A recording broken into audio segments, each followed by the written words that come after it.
আমাদের প্রতিদিনকার পথে কত ঘটনা ঘটে, কত মানুষ আসে যায়। যারা পথ হতে সরে যায় তাদের কাউকে আমরা একেবারে হারিয়ে ফেলি, ভুলে যাই। আবার কাউকে কখনো সম্পূর্ণ বিস্মৃত হতে পারিনি, কারণে অকারণে মনে পড়ে যায়। আর হারানোর ক্ষতিটা যেন বড় বেশি লাগে। কত তীব্র অনুভূতি কোমল হয়ে আসে, সন্ধ্যা মেঘের মতো আস্তে আস্তে মিলিয়ে যায়। আবার তুচ্ছ কোনো ঘটনা চিরদিনের মতো মনে দাগ রেখে যায়। ছোটবেলার কথা ভাবতে গেলেই আমার সবপ্রথম মনে পড়ে তুষার মামির কথা। তিনি সকলের মধ্যে থেকেও কেমন যেন অসাধারণ ছিলেন। আর তার সেই সাদা পাথরে গড়া প্রতিমার মতো মুখে এমন একটা মহিমময়ী ভাব ছিল যা আমাকে অভিভূত করে দিত। কিংবা সেটা হয়তো আমার অভিভূত হবারই বয়স। নইলে সকলেই তো তুষার মামিকে দেখেছে। মুগ্ধ হওয়া দূরের কথা, সকলের মুখেই তার সম্বন্ধে বিরুদ্ধ আলোচনাই শুনেছি। আমার অন্য মামিরা বলতেন তুষার বউয়ের নাকি অত্যন্ত অহংকারী স্বভাব। কেউ বলতেন রূপের, কেউ বলতেন বিদ্যের। তাছাড়া আর তো অহংকার করবার ভগবান তার জন্যে রাখেনি কিছু। আমি তাকে দেখি আমার মামার বাড়িতে একরকম আশ্রিতার মতো। দূরসম্পর্কের জ্ঞাতিদের বউ তিনি। স্বামী নাকি তার তখন নিরুদ্দেশ। বুড়ো এক শ্বশুর ছিলেন। আমার মামার বাড়ি থেকে খানিকটা দূরে তাদের পুরনো আমলের দোতলা কোঠা অনেক জায়গায় ভেঙে চুরে গিয়েছে। সেইখানে তুষার মামি প্রতিদিন দুবেলা শ্বশুরকে খাবার নিয়ে গিয়ে খাইয়ে আসতেন। পরের অন্ন গ্রহণ করতে তার লজ্জা ছিল না, কিন্তু পরের বাড়ি এসে প্রতিদিন পাত পেরে খেতে তার নাকি অপমান বোধ হতো। রান্নাঘরের পিছন দিয়ে একটা রাস্তা ছিল। সেই রাস্তা দিয়ে গেলে তুষার মামিদের বাড়ি খুব তাড়াতাড়ি পৌঁছানো যেত। রান্নাবান্না শেষ হলেই ভাত বেড়ে নিয়ে বাড়ির একটা ছোট ছেলেকে সঙ্গে করে তিনি শ্বশুরকে খাওয়াতে যেতেন। একদিনের জন্য তার ব্যতিক্রম হতো না।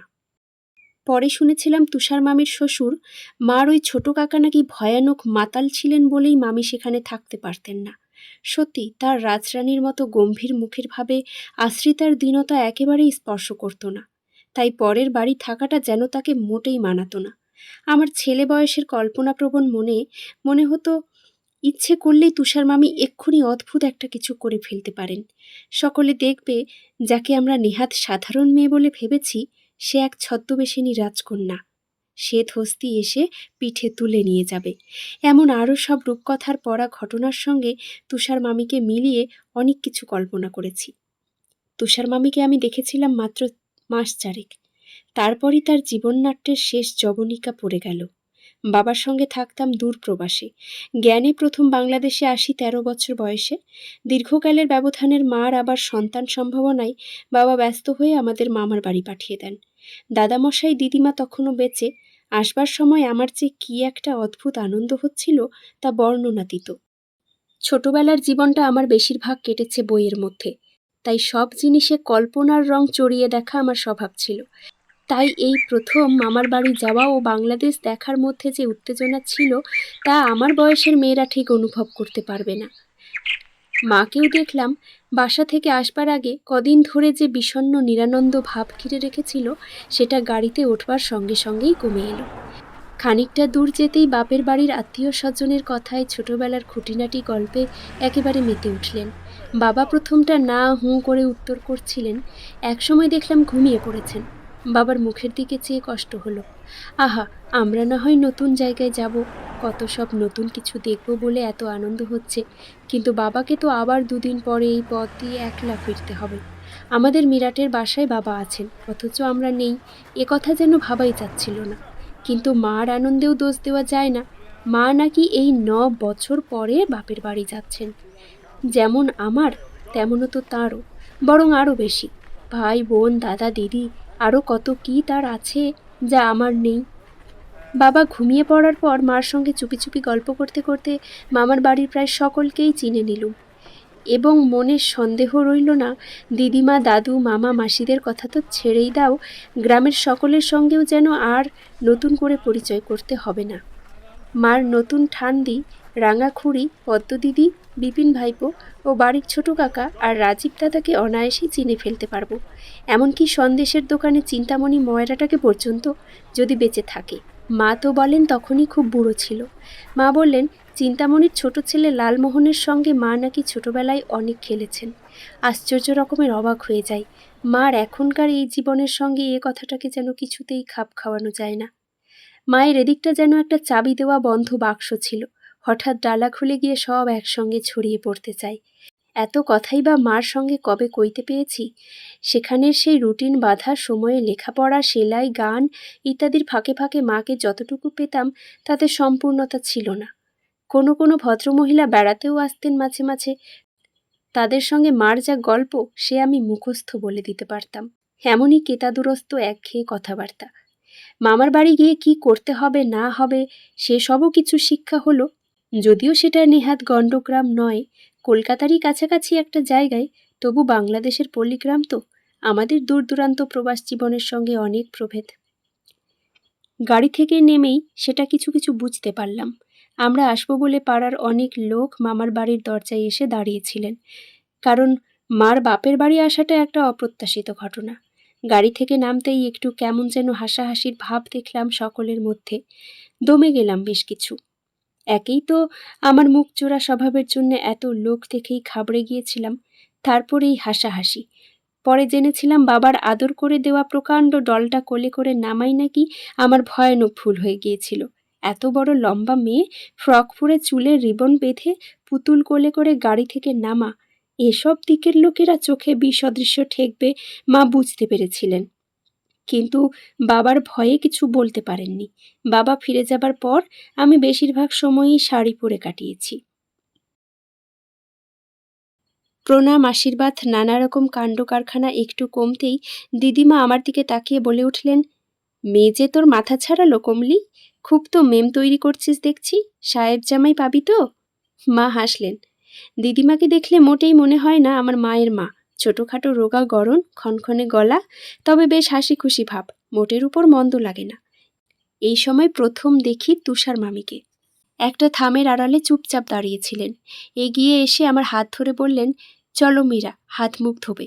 মাকে সুন্দরী বলে আমার মনে মনে বেশ কিছু গর্ব ছিল। তুষার মামিকে দেখে সে গর্ব অনেকটা কমে গেল। ওর ওই তুষারের মতো সাদা রঙের জন্যই নাকি এই নাম। বড় হয়ে মনে হতো মনটাও তার চির তুষারাবৃত। তার সঙ্গে ঘরে এসে যেন হাঁপ ছেড়ে বাঁচলাম। তিনি আমার হাত থেকে পুতুলটা নিয়ে একটা আলমারির মাথায় তুলে রেখে বললেন, এটা এখন এখানে থাক, পরে খেলা করো, বুঝলে? এসো, মুখ ধুয়ে জামাটামা ছাড়বে। শাড়ি নেই তোমার? বললাম, আছে আমার সুটকেসে, কিন্তু সিল্কের। সিল্কের? আচ্ছা তা হোক, তোমরা অনেকদিন পরে এসেছো কি না, নানা রকম লোক আসবে দেখতে, শাড়ি পরে থাকলে বেশ দেখাবে, কেমন? নেহাত বোকা ছিলাম না, উদ্দেশ্য যে খালি ভালো দেখানোতেই নয়, কিছু কিছু বুঝলাম। সেই মুহূর্তেই তুষার মামিকে খুব আপনার বলে মনে হলো। এই তুষার মামির কথা মার মুখে আগে শুনিনি। মোটে নাকি 7 বৎসর বয়সে তার বিয়ে হয়েছে, তার পক্ষে কিন্তু একটু বড়ই দেখায়। মার সেই রাজীব দাদার স্ত্রী ইনি। রাজীব মামা নাকি চিরকালই একটু উড়ো স্বভাবের, অনেক বয়স পর্যন্ত অবিবাহিত থেকে হঠাৎ বাড়ির লোককে না জানিয়ে এই বিয়ে করে আনেন। হয়তো মামির অসাধারণ রূপ তার কারণ। তারপর কিছুকাল বেশ ভালোভাবে নাকি সংসার করেছিলেন, চাকরিও করেছিলেন কিছুদিন, তবে বাপ মাতাল বলে বাপের সঙ্গে তার বনতো না, মাঝে মাঝে ঝগড়া করে পালিয়ে যেতেন। এখন প্রায় 1 বৎসর হলো আর আসেননি। গ্রামের রাষ্ট্র যে সন্ন্যাসী হয়ে নাকি এক সাধুর সঙ্গে চলে গেছেন, কিন্তু তলে তলে সকলেই বলতো স্বদেশী দলে নাকি যোগ ছিল তার, পুলিশের ভয়ে লুকিয়ে আছেন। কিন্তু মামিকে আর কেউ ভালো চোখে দেখতে পারল না, যেন এই দুর্ঘটনার জন্য মামিই দায়ী। মামির শ্বশুরও দুটি বেলা খেতে বসে এমন সব দুর্বাক্য বলতেন, আমার রাগে মনে হতো মামি যদি ভাত নিয়ে না আসেন, বুড়ো না খেয়ে শুকিয়ে থাকে তো বেশ হয়। আমি আসার পর থেকেই সঙ্গে আসাটা আমার অবশ্য কর্তব্যে দাঁড়িয়েছিল। এই পথটুকু মামিকে একলা নিজস্ব করে পাবো এই লোভে। এক একদিন রাত্রে বুড়ো এমন বেএক্তার হয়ে থাকতেন যে খাবার ছড়িয়ে বাটি গেলাস ছুঁড়ে চেঁচিয়ে মেচিয়ে একাকার করতেন। মামির কিন্তু বিরক্ত দেখিনি, তিনি নিঃশব্দে বাসনগুলো কুড়িয়ে নিয়ে চলে আসতেন। আমি প্রায় জিজ্ঞেস করতাম, মামিমা তোমার রাগ হয় না? তিনি আমার মুখের দিকে চেয়ে হাসতেন। সকলের থেকে তার হাসিটা যেন আলাদা ছিল, কেমন লজ্জা করত। কোনোদিন বা বলতেন, গুরুজনের ওপর কি রাগ করতে আছে, সহ্য করতে হয়। এই শিক্ষাই তো তার ছিল, কিন্তু শেষকালটায় যা করলেন তা যেন রহস্যাচ্ছন্ন হয়ে উঠল আমার কাছে। আমার নিজের বড় মামিকে কিন্তু মোটেই ভালো লাগতো না, সব সময় তার মুখে চোখে একটা ব্যঙ্গ বিদ্রুপের ভাব লক্ষ্য করেছি। মার সঙ্গে অবশ্য তার পরিহাসেরই সম্বন্ধ, কিন্তু পরিহাস আর উপহাস এক জিনিস নয়, সেটা তখন বেশ বুঝতে পারতাম। আমি সর্বদা তুষার মামির কাছে থাকতে ভালোবাসতাম বলে বড় মামি প্রায়ই নানা রকম কথা বলতেন। একদিন স্পষ্টই বললেন, বিদুষী কলাবতীর কাছে দিনরাত্রি থেকে থেকে মেয়েটির তোমার পরকাল ঝরঝরে হয়ে গেল ঠাকুরজি। এই বেলা সাবধান হয়েও, আমি তো বাড়ির একটা মেয়েকেও ওদিকে মারাতে দিই না। মা হেসে বললেন, তুষার বউ নাকি বোনার কাজ বেশ জানে, তাই শেখে ভাই। লেখাপড়ার দফা তো গয়া হচ্ছে বসে বসে, একটা কাজের যদি চর্চা থাকে মন্দের ভালো। বড় মামি মুখ টিপে হেসে, ভালো হলেই ভালো বলে চলে গেলেন। মার মুখের দিকে ভয়ে ভয়ে তাকালাম, কিন্তু মা বারণ করলেন না কিছু। আর একদিন দিদিমার বোনঝি মার পদ্মদিদি আমাকে আড়ালে ডেকে বললেন, দিনরাত ও ছুরির সঙ্গে ফুসফুস গুজগুজ করিস কিসের লো? ছেলে ছেলের সঙ্গে থাকবে তা নয়, সমবয়সী খেলুড়িদের সঙ্গে ঠেকারে কথাই কওয়া হয় না। দিনরাত বুড়ো মাগির ন্যাচ ধরে থাকা, ওর সঙ্গে মিশো না বাছা, পেটে ওর অনেক শয়তানি। আমার কিন্তু মনে হলো আসলে তুষার মামির দোষ ছিল না। রাজীব মামা চলে যাওয়াতে উনি গলগ্রহ হয়েছিলেন বলেই সকলের জাতক্রোধ। সমবয়সীদের সঙ্গে মিশবার চেষ্টা করে দেখেছি, কোথায় যে বাধে বুঝতে পারি না, কিন্তু মিশতেও পারিনি। তাই সকলের বারণ সত্ত্বেও আমার এই নিরাপদ আশ্রয়টি আঁকড়ে ধরে রইলাম। মা বলতেন, তুষার মামি স্বামীকে দেবতার মতো দেখেন।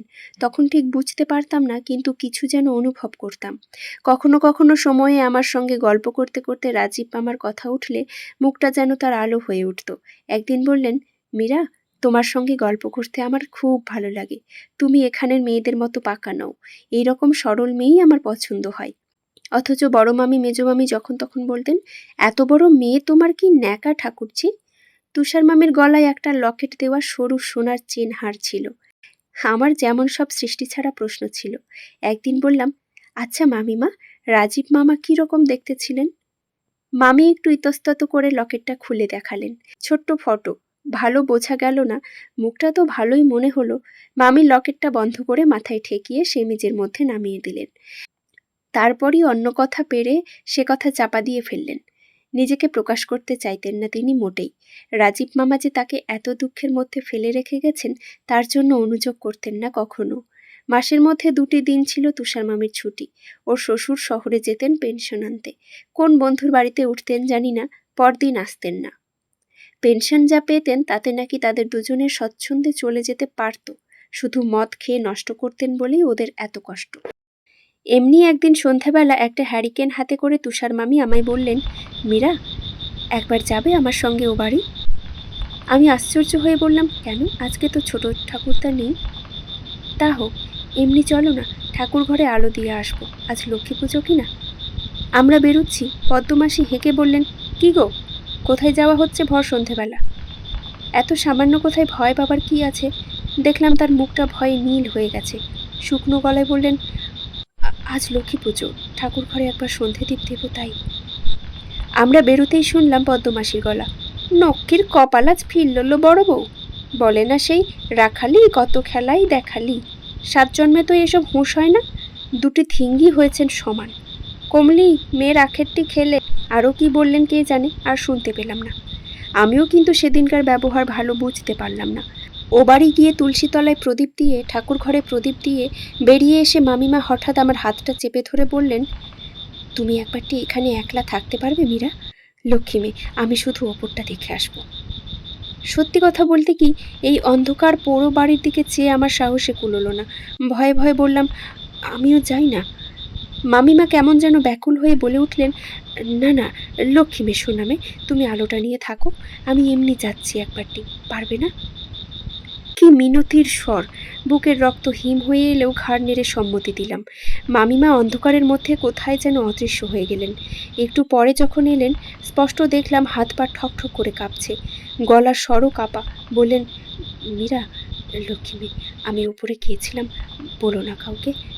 তুমি যদি আমার একটু ভালোবাসো, বলো না, তাহলে ভয়ানক বিপদ হবে। বলবে না বলো, এই আমার হাত ছুঁয়ে বলো। এরকম কথাবার্তা তার মুখে কখনো শুনিনি। ঘাড় নেড়ে রাজি হলাম, কিন্তু মনের মধ্যে খটকা থেকে গেল। গেলেই বা ওপরে, নিজেরই তো বাড়ি, এতে দোষ কি? আজও বুঝতে পারি না কি হয়েছিল সেদিন। আরও একদিন ছোট ঠাকুরদাকে ভাত দিয়ে আমায় বললেন, মীরা একটু দাঁড়া, আসছি আমি। বলে ওদের যে একটা গোয়ালের চালা ছিল তার পাশ দিয়ে কোথায় চলে গেলেন। যখন এলেন দেখি মুখ রাঙা, চোখ ছলছল ভারী, আর চুলে গায়ে ছোট ছোট খড়ের কুটি লেগে আছে। মুখ দেখে প্রশ্ন করতে সাহস হলো না, মনে হলো খড়ের গাদায় পড়ে কেঁদেছেন নাকি। কদিন পরে হঠাৎ একদিন সকালে উঠে দেখি বাড়ির যেন কিরকম একটা বিশ্রী থমথমে ভাব, সকলেই চুপ। মা আমাকে ডেকে বারণ করে দিলেন তুষার মামির ঘরে যেন না যাই বা তার সঙ্গে না মিশি।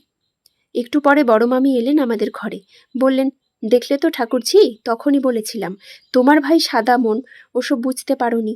ওই দুঃখে রাজীব ঠাকুরপো দেশত্যাগী হলো, নইলে অমন সুন্দরী বউ আপনি পছন্দ করে বিয়ে করলে মানুষ কি আর অমনি ছেড়ে চলে যায়? মা গম্ভীরভাবে বললেন, কি জানি বড় বৌদি, মানুষ চেনাই দায়। প্রতিমার মতো মুখ দেখে কে বলবে তার ভেতরে পাপ আছে? বড় মামির দেখলাম যেন খুব খুশি খুশি ভাব, বললেন, হোগো ওই রূপ দেখে সবাই মচে, জন্ম জন্ম যেন এমনি কুৎসিত হই বাবা। ছোটদের কাছে কেউ কিছু না বললেও দেখলাম জানতে কারুর বাকি নেই ব্যাপারটা। আমিই বোকা। মামাতো বোন বিভা আমারই বয়সী হবে, আমায় চুপি চুপি বললে, জানিস তুষার কাকি রাত্রিরে চুপি চুপি কোথায় চলে গিয়েছিল, ভোরবেলা এসেছে। আমি থতমত খেয়ে বললাম, তাতে কি হয়েছে ভাই? বিভা মিনা শৈলী ঠেলাঠেলি করে হাসতে লাগলো, বললে, কি বোকা রে মিরিটা, তুষার কাকি খারাপ মেয়ে মানুষ, ওই জন্যেই তো আমরা মিশি না, বুঝলি? খারাপ মেয়ে মানুষের অর্থ ভালো করে বোধগম্য হবার বুদ্ধি আমার ছিল না তখন। তবু কি যেন একটা অজানা আশঙ্কায় হাত পা ঠান্ডা হয়ে এলো। রান্নাঘরে দুধ খেতে গিয়ে দেখি পদ্মমাসি রান্না চাপিয়েছেন। অন্যদিন তুষার মামি রান্না করেন। আমার কেন জানি না চোখে জল এলো, দুধ না খেয়ে পালিয়ে এলাম। পদ্মমাসি পিছন থেকে তাড়া দিয়ে বললেন, চলে গেলি ক্যানলা, দুধ খেয়ে যা। বাবা, কমলির মেয়ে যেন থিঙ্গি অবতার, রপুষী হলেই অনেক ঠাট হয়।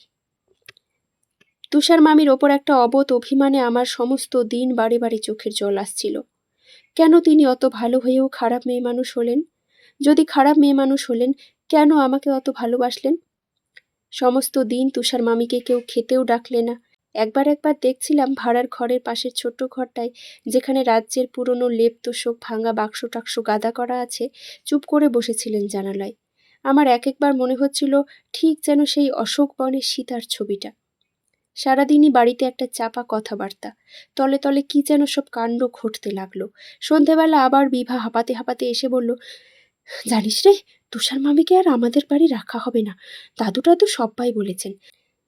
আমি বাইরের ঘরের জানালা দিয়ে শুনলাম লুকিয়ে লুকিয়ে। দাদু বললেন, খারাপ দৃষ্টান্ত না কি? দৃষ্টান্ত মানে কি রে? আমার তখন মানে বলবার অবস্থা নয়। কানে একটা কথা বাজছিল, এ বাড়িতে আর রাখা হবে না। বললাম, তাহলে কোথায় থাকবেন? বিভা অবজ্ঞায় ঠোঁট উল্টে বললে, যেখানে ইচ্ছে। ছোট দাদুও তো বলছে বাড়ি ঢুকলে জুতো পেটা করবো হারামজাদিকে। বাপের বাড়ি পাঠিয়ে দেওয়া হবে বোধ হয়। পরদিন সকালে কিন্তু আর কিছু চাপাচাপি থাকলো না।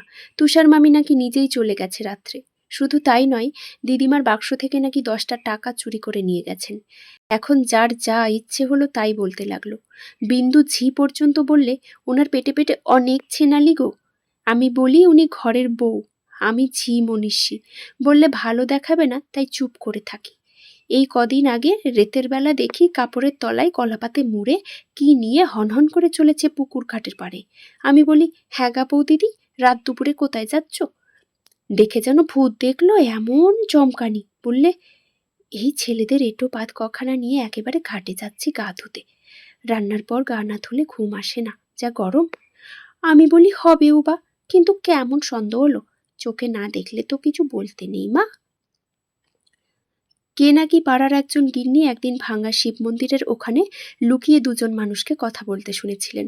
এমনি আরও সব ছাইপাশ কথা। এরপর এক বাক্যে স্থির হয়ে গেল, ওরকম খারাপ স্ত্রীলোক গ্রামে আর নেই। বিদেয় হয়েছে, লোকের হাড় জুড়িয়েছে, না হলে নাকি গায়ের সর্বনাশ হতো। কিন্তু গ্রাম থেকে বিদেয় তিনি হননি। একটু বেলা হলেই সে কথা জানা গেল। চৌধুরীদের চণ্ডীমণ্ডপ বলে একটা ভাঙা মতন দালান ছিল মামার বাড়ির কাছে। তার মধ্যে খুঁজে পাওয়া গেল তুষার মামিকে। কড়ির গায়ে ঝাড়লণ্ঠন ঝোলাবার যে বড় আংটা লাগানো ছিল, তাতেই দড়ির ফাঁস লাগিয়ে গলায় তিনি ঝুলছেন। সে কি বিভৎস! অত সুন্দর মুখ ওরকম হয়ে যায়, এ শুধু দেখেছি বলেই বিশ্বাস করতে পারি। তারপর যেন একটা ঝড় বয়ে গেল মামার বাড়ির ওপর দিয়ে। পুলিশ এলো, দারোগা এলো, পাড়ার লোক ভেঙে পড়ল। মামারা ছুটোছুটি করতে লাগলেন। মাকে সকলে বারণ করেছিল দেখতে, তবু নাকি ছাদ থেকে দেখেছিলেন। ভয়ে কেবল কেবল মূর্ছা হতে লাগলো মার। ভোর রাত্রে শুনলাম আমার নাকি একটি ভাই হয়েছিল, মরা। মার শরীরও খুব খারাপ, অনেক ডাক্তার লাগলো। এর জন্য সবাই তুষার মামিকে দায়ী করতে লাগলো। আমারও তখন সে কথা মনে হয়েছিল, ভাইটিকে দেখতে পেলাম না বলে এত কষ্ট হয়েছিল যে তুষার মামিকে হারানোর দুঃখ কমে গেল। রাগ হলো তার ওপর। তিনি এইসব কাণ্ড না করলে তো মার কিছু হতো না। বড় হয়ে বুঝেছি, যার যা নিয়তি তা ঘটবেই। যার কপাল মন্দ সেই নিমিত্তের ভোগী হয় মাত্র। তুষার মামি এমনই দুর্ভাগিনী ছিলেন যে মরেও কারুর করুণা পেলেন না। এরপরই আমরা বাবার সঙ্গে মিরাটে চলে এলাম। মার অসুখ শুনেই তিনি ছুটি নিয়ে গিয়েছিলেন। আসবার সময় দিদিমা কাঁদতে লাগলেন। বললেন, বাবা বড় মুখ করে রেখে গিয়েছিলে, আমার কপাল মন্দ, তাই এমন হলো। বাবা অবশ্য মুখে বললেন, আপনি কি করবেন, যা ভাগ্যে ছিল হবে তো। কিন্তু আর কখনো পাঠাননি আমাদের মামার বাড়ির দেশে। যা গিয়েছি কলকাতায় ছোট মামার বাড়ি। মা একদিন তুষার মামির কাহিনী বলেছিলেন বাবাকে। বাবা কিন্তু শুনে বললেন, তোমাদের নিশ্চয়ই কোথাও ভুল হয়েছে। বন্ধ হলে গলায় দড়ি দেবেন কেন? চলে গেলেও তো পারতেন। মা বললেন, হয়তো সাহস হয়নি, নয়তো যার ভরসায় যাবে সে উপযুক্ত নয়। বাবা বললেন, তাকে ভালো হবার সুযোগ না দিয়ে লাঞ্ছনা করে সকলে মৃত্যুর মুখে ঠেলে দিলে। তুমি সৎসাহস দেখিয়ে এখানে নিয়ে আসতে পারলে বুঝতুম। মা হাসলেন, বললেন, দেখনি তাই বলছো, তাহলে হয়তো শেষ পর্যন্ত আমাকেই গলায় দড়ি দিতে হতো। বাবা কি উত্তর দিলেন শুনিনি। বললেন, মীরা এক গ্লাস জল আনো। এসে আর সে কথা শুনলাম না। রহস্যময়ী তুষার মামি আমার কাছে চির রহস্যই রয়ে গেলেন। কত দিন চলে গেল, আজও মামার বাড়ির সেই রান্নাঘরের রোয়াকটা স্মরণ করলেই মনে হয় তুষার মামি মুখ বাড়িয়ে হেসে বলছেন, কি মীরা, দুধ খাবে? মুখ ধোয়া হয়েছে? ধবধবে মুখ, আগুন তাতে রাঙা হয়ে উঠেছে। আর সেই ফটো দেওয়া লকেটটা সকালের রোদ পড়ে ঝকঝক করছে। সেই প্রতিমার মতো মুখ, সে কি কলঙ্কিনীর? মৃত্যুমলিন বিভৎস ভয়ানক মুখ, সে যেন আর কারোর, আমার তুষার মামির নয়। কিছুদিন পরে চিঠিতে জানলাম রাজীব মামা নাকি নিজে ইচ্ছে করে পুলিশে ধরা দিয়েছেন। মরুককে যাক, কে তার কথা নিয়ে মাথা ঘামায়। তুষার মামি যখন নেই, তখন আর